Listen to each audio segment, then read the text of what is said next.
Welcome back. Okay, so now let's talk about the shop floor as a point of purchase. We were talking about the two levels of point of purchase. One is the macro level, which means that anytime a location that is used for making sales is considered a point of purchase. What are some of the examples? Okay, multi-vendor retailers are actually the more competitive arenas where point of purchase is much more important, such as supermarkets because they have different brands represented in a supermarket. You have different brands of groceries, different brands of crackers, different brands of rice even. And convenience stores, you have different brands of beverages, different brands of snacks, all represented in one shop floor. Pharmacies, they would have different brands of all the daily toiletries that you need, different brands of shampoos, different brands of soap. And electronic stores, stores like Harvey Norman, you have different brands of TVs, different brands of computers, all being sold in the same location. Toy stores, if you think about Toys R Us, you have different brands of toys. You have toys from Mattel, you have toys from Hasbro, all being sold in the same location. Pet supplies, you have different brands of pet food that's being sold in the pet supply store, and as well as sports stores such as RSH, where you have sneakers from Nike, sneakers from Adidas, all being sold at the same location. Why multi-vendor retailers are more emphasized in the world of point of purchase is because when you have different brands being sold in the same location, it means that brands have to be a lot more competitive in catching customers' attention. Instead of choosing a pair of Nike sneakers, you might end up choosing a pair of Adidas sneakers. Why? Because maybe Adidas has a bigger display, a more attractive display. So the consumer's attention is very desired by the different brands selling in these multi-vendor stores, and consumers like multi-vendor stores because just think about it. Instead of just looking at Adidas sneakers, you could look at all the different brands of sneakers when you go to RSH. So that's one of the appeal of multi-vendor retailers, and the reason why they are very important to different brands. Okay, when we go into point of purchase, when we design a point of purchase material, we need to think about its sustainability and what are some of the factors we need to consider. The timeline. How long would the point of purchase material be used? Will it be used for, say, just a 5-day promotion, a flash sale, or is it going to be there for 1 year? Just think about it, it would make a difference in what sort of materials you would choose, or also the design that you're going to make. So it could be some of the point of purchase materials are actually permanent. They last for years. Semi-permanent, we consider that from half to 1 year, and temporary in the matter of a few months. Just think about your Christmas point of purchase. Some items are limited edition just for Christmas, so your point of purchase material is very temporary. It could be there just for say 2 months, or promotional, even shorter promotions like your 2 day sale. You only need it for 2 days, so you're probably going to use something that is not so expensive, not so durable. So some of the materials we can consider for the more durable point of purchase materials would be wood, plastics, or metal. This could go up to be a permanent point of purchase material. And also, it depends on your product. Is your product, say, a candy that is, say, less than $5, that is considered an impulse purchase? Or is it something that is like Magnum? You want to brand it in a certain way, so your point of purchase material cannot look too cheap, it cannot look too flimsy, it has to look expensive and classy. And also the point of purchase design or packaging. It really you have to think about, is your product going to change in design or packaging? Because if it is, then it will affect your point of purchase, because your point of purchase material is always designed with your product packaging in mind. Versatility. Some point of purchase materials are more versatile than others. Later on, we will go through a lot more examples that you can see what do we mean by versatility. And the end use of the point of purchase, you'll be surprised. Point of purchase is not just for display. Display could mean so many different things. Is it tactical? Or is it for a theme? That means, is it like, say, a Halloween point of purchase material? Or is there a bigger ad campaign? A lot of times, point of purchase materials change because of of a brand campaign or a new ad campaign that a certain brand has. Okay, let's look at this wonderful point of purchase. It's kind of like a inflatable Kikuman soy sauce. What do you think this is? What is the end use for this point of purchase material? If you guess branding, you are right, okay? Something like this is not so much for shouting about a campaign or shouting about a promotion or even say a theme like Christmas. It is just there to remind customers, hey, Kikuman soy sauce is your familiar soy sauce, your most familiar soy sauce. And they just use the shape of the bottle as an inflatable. And as you can see, the message is very, very clear and simple. If we take a look at this point of purchase material, you can see how versatile it is. It can be used as a total school bus if you have a lot of space. It can be split up into smaller modules. So if you are lack of space, you could just put in, say, the front of the bus or one of the small pedestals. And each can be a standalone point of purchase display. And when you put it all together, it can be a totality thematic display. Now, what about this one? Okay, this is a point of purchase made of wood. You can also see that this point of purchase is a lot about branding and education. As you can see, there's a lot of information on the point of purchase material that shows you how this whiskey is made. And how about something like this? Okay, this point of purchase is made of acrylic, but what more can we say about it? It is very much about the product packaging. It is showing you the entire product packaging as well as some of the key ingredients of this. I would say it's a shaving cream. Just now I mentioned Magnum. Okay, so this is a Magnum campaign. As you can see, it probably ties in with a bigger ad campaign. There's a lot of images that's very consistent. You can see there's a very big pillar wrap, and then there is also a small little, I mean not very small, but a smaller module that shows the entire Magnum product. So it is trying to tell you that it's a new and improved product. What does it say? It says pleasure that stays with you longer because they have increased the quantity of the product. And for something like this, it is a display for one. Remember just now we said that for point of purchase is for display, right? But then display can be in terms of just displaying one item or displaying many of the same items. Last lecture we talked about tonnage display. Point of purchase can also be used for tonnage display. Now, if we look at this display stand, what else can we say about this POP? There is a bigger campaign that this is linked to. It's a tennis campaign actually. Okay, it's a Heineken Premium Light and the Sony Ericsson Open.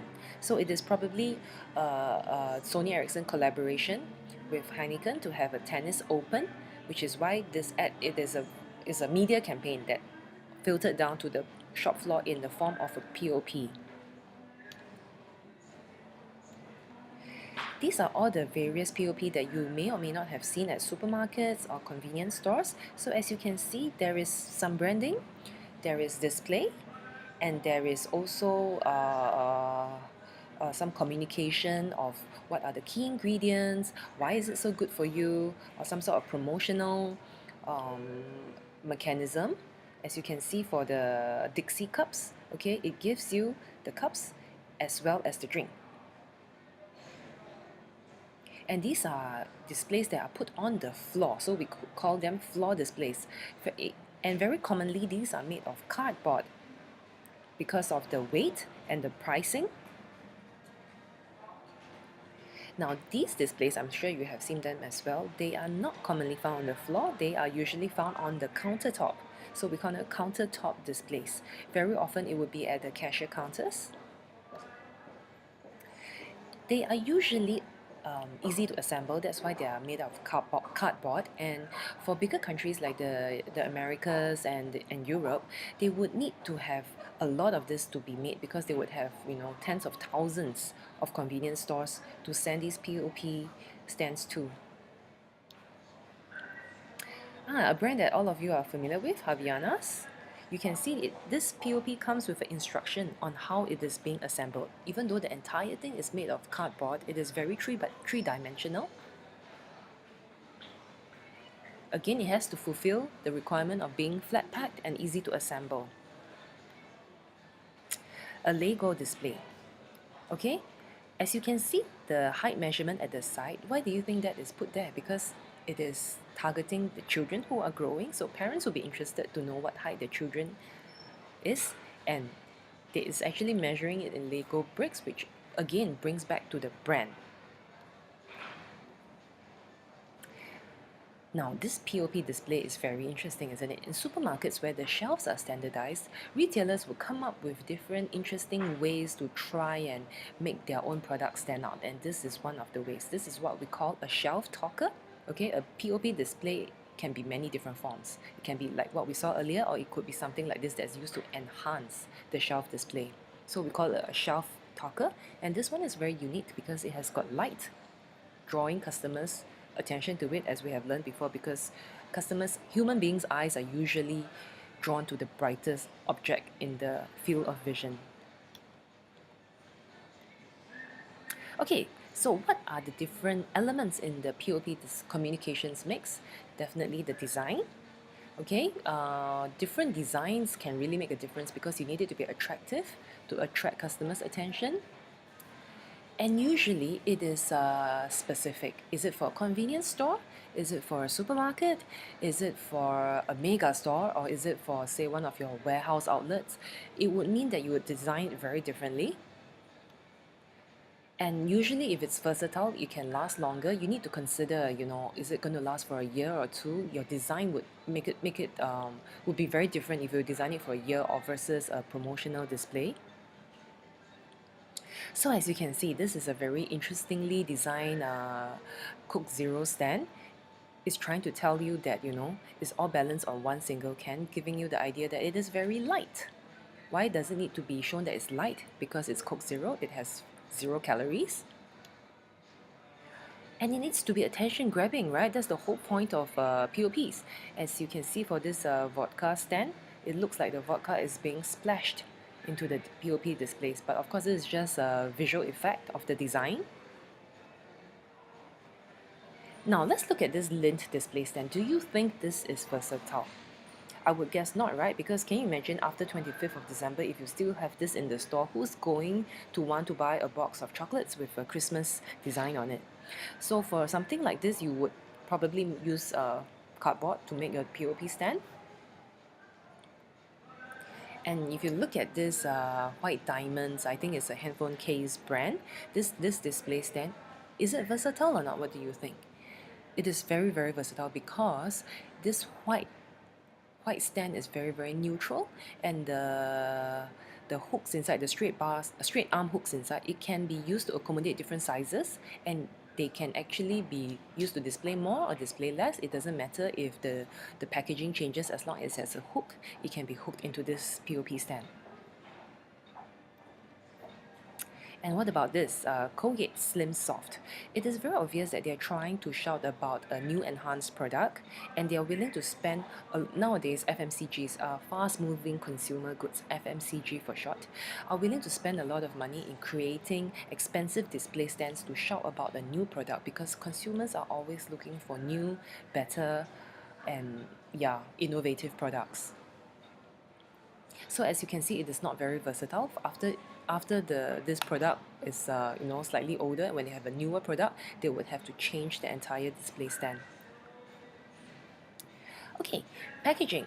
Another element in the POP mix. Your product packaging is very important. In fact, your product packaging affects your POP, right? If your product is not attractively packaged, no matter how beautiful your POP is, customers may not want to buy your product. So if your product is like a box, it would be a lot easier to display, say, than if it is something like a bottle. Okay, because boxes can be stacked and boxes can be stacked and bottles cannot. So the retailers need to make a choice how they want to package their products. Do they want something that is very attractive and unique and different like a bottle, but then it's hard to store? Or do they want something like a box that is easy to store but may not be the most exciting packaging in the store? So, we have seen some small items in the store, like say shaver plates, or I mean the shaver blades, or the I don't know whether you guys have bought very small ladies' cosmetics, but you would realize that it comes in a box that's far bigger than the product. Why do you think that's the case? Very often it is to reduce pilferage because when the item is too small, it encourages pilferage. But when the packaging makes it bigger, it is a lot less. Customers are a lot less inclined to take it, and shoplifters will also not want to target such items. And also, like we said earlier, customers are always looking for the newest product, the most innovative designs. So, regular redesign is very important. Regular packaging redesign, we mean. Okay, let's take a look at this. We all know about the Minions craze, right? So, Tic Tac apparently has a collaboration with them that they actually use the entire Minion to be the packaging of their product. So, you can see this is how the same product packaged differently to attract customers' attention.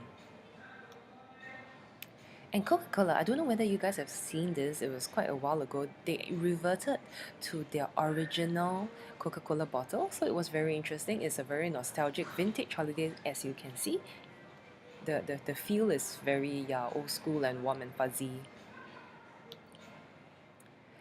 And we mentioned earlier, it's very important to customize your POP design to your store space. So a lot of times, product designers have to design the POP in many different formats to suit many different stores. You can see in this campaign, the pirate ship campaign, you have certain POP materials that can take up a lot of space. Certain times it only takes up the freezer slots. Certain times it is standalone. Certain times it's just a shelf talker. But it can be very impactful, and you have to be very flexible to make sure your design can be adapted to all the various users. And POP is something that is actually very fun. It makes it very fun for consumers to go shopping in a supermarket or convenience store because there is always something different. There's always something popping out at you, trying to get your attention, something that makes you laugh, even like the Minion Tic Tacs. So it makes the consumer want to go shopping. And on top of that, a lot of times POP is also tied to promotions such as premiums. I'm sure you guys have learned that premiums means like a gift with purchase, right? Or coupons that customers can use to redeem for certain gifts or discounts, or even samples, right? A lot of times POP displays are used to give customers samples so that customers can try a new product. So it is really trying. Everybody is trying to shout for the customer's attention, and also because this is something that attracts customers and make customers want to go into the store. Retailers like brands whose promotions are the best, the most attractive, that will help them draw customers to their stores. So what are some of the promotions that we can look at? Looking at this, you can see, what does it say? It says 20% free. So it's trying to tell you I'm giving you more product. And on top it says bigger size, same price. This is something that will attract consumers. Lucky draw, one of the most favored tactic used by FMCG companies. But we must also bear in mind there is a bit of a fatigue on the customers' ends when they are bombarded with too many lucky draws. Another lucky draw. So nowadays is about who has the best lucky draw prize, who has the best chances for winning.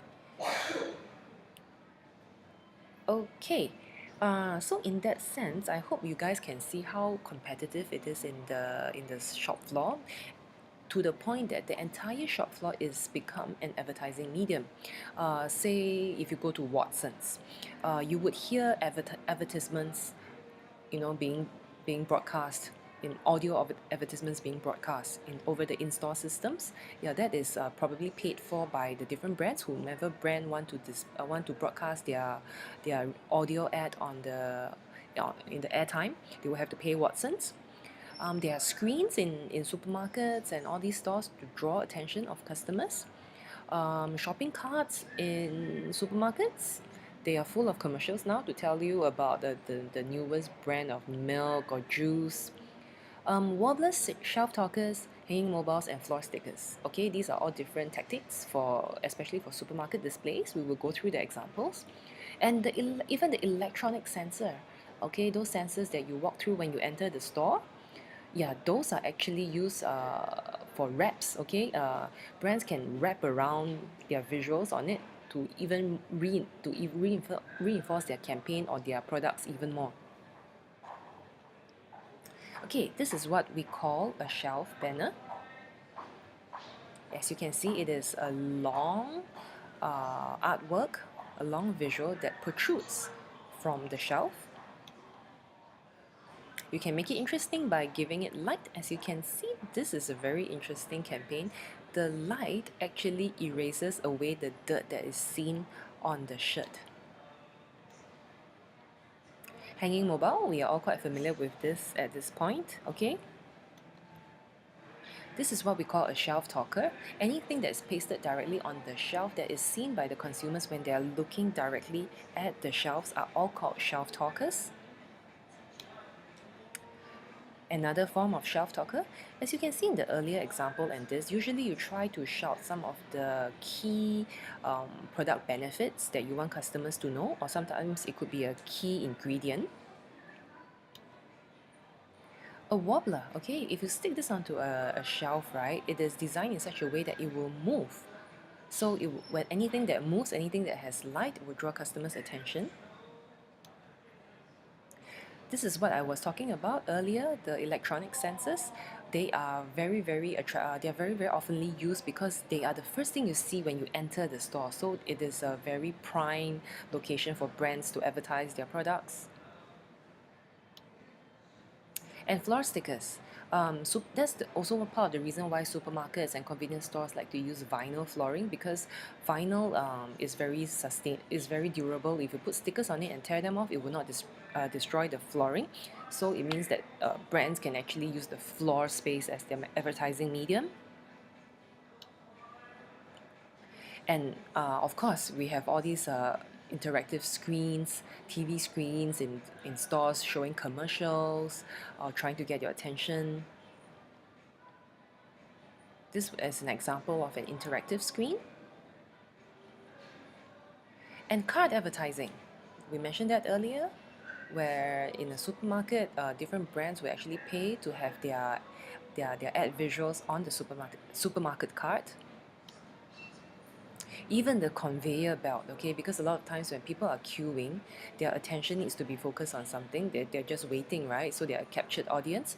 So that is the best time for different brands to capture, to try and get customers' attention by using the conveyor belt as a form of advertising medium. And end caps. End caps are very interesting because they are very valuable to retailers. It is the space at the end of a shelf where customers need to turn and go on to the next aisle. Okay, so let's define end caps. Okay, they are the display hub at the end of an aisle, and they are usually displaying the items that have a higher profit margin because these are the items that could be slightly higher priced, or either they are higher priced or they are special promotion that you want customers to pay attention to. That's why every brand would want to have their products to be placed at the end caps, and supermarkets can, or rather, multi-vendor stores can have different ways of shortlisting vendors to place their items at the end caps. It could be any vendor with the best promotion, or any vendor that gives them the best profit margin. And why are end caps so valuable? Okay, they are very visible. Okay, imagine you enter a supermarket. Before you go into the aisles, when you're looking for, which aisle you want to go to, you would see all of the end caps. Anyone zooming through a supermarket would see the end caps even if they don't go into the aisles. And because of that, it's like a teaser. Before you go into the aisle, you would see this like, one brand rather than seeing, say, the full range of brands. And that brings us to the next point. It means that these brands are placed outside of their category, and it doesn't give the consumer a chance to compare prices, meaning that even if your item is more expensive or less in quantity, customers may still choose it because it's so convenient and customers don't get a chance to compare the price or benefits. Okay, so in a POP program, as we can see, a lot of times it's tied in with a bigger media or ad campaign. It is very, very important to make sure that your product message, your benefits, your visuals, your theme is all very consistent. And your non-POP communications mix, like say if you're having a bus ad, if you're having a TV commercial, all of it should come together. It should all carry the same visuals. Okay, this is an example of a cohesive campaign by Nutella. This is the TVC that they had.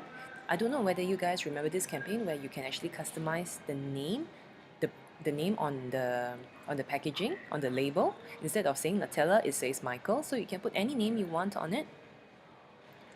This is their website. Okay, again, consistently shouting the same message with the same visuals. And in the supermarkets, they are also saying the same message.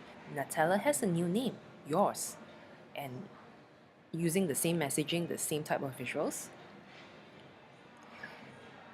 And they even have other supporting visuals, supporting promotional materials such as these, which is you can actually buy product stickers of your own name.